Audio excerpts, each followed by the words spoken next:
ఏలూరు జిల్లాలోని ఏజెన్సీలో కుండపోతగా వర్షం కురుస్తోంది. బుట్టాయిగూడెం, కొయ్యలగూడెం, జంగారెడ్డిగూడెం మండలాల్లో లోతట్టు ప్రాంతాలు జలమయమయ్యాయి. పడమటి కాలువ, తూర్పు కాలువ కాజ్వేపై నుంచి వరద నీరు ప్రవహిస్తోంది. వాహనాల రాకపోకలు ఎక్కడికక్కడ ఆగిపోయాయి. పోలవరం మండలం పరిసర ప్రాంతాల్లో కూడా వర్షం ఆగకుండా కురుస్తోంది.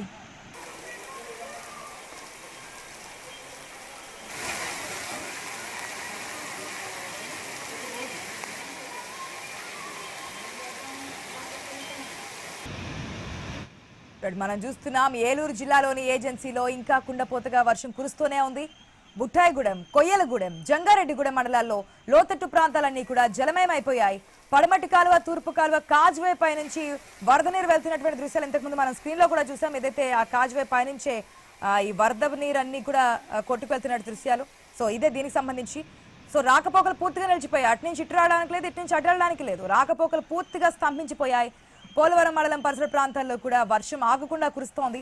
అప్డేట్స్ మా ప్రతినిధి భార్గవ్ ద్వారా తెలుసుకుందాం. Good afternoon Bhargav. మోంతా తుఫాన్ తీరం దాటిన తర్వాత కూడా ఇంకా ఎఫెక్ట్ అయితే మనకు కనిపిస్తోంది. ఇంకా ఏజెన్సీ ప్రాంతాల్లో వర్షం కురుస్తున్నట్టుగా తెలుస్తోంది. డీటెయిల్స్ ఏంటి?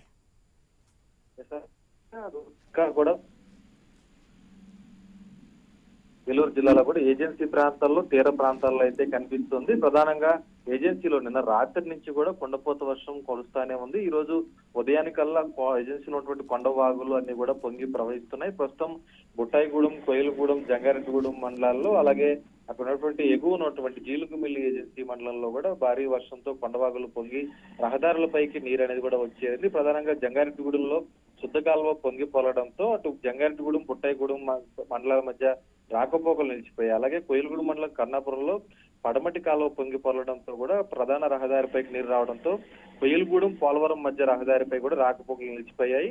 మరోవైపు జల్లేరు వాగు కూడా పొంగి పొలడంతో ప్రస్తుతం అనేక చోట్ల ఏజెన్సీలో రాకపోకలు స్తంభించిన పరిస్థితి కూడా ఉంది. అయితే ఈ వర్షాలు అనేవి కూడా మరొక 2 రోజులు కొనసాగే అవకాశం కూడా కనిపిస్తుంది. Right Bhargav, thanks for the update.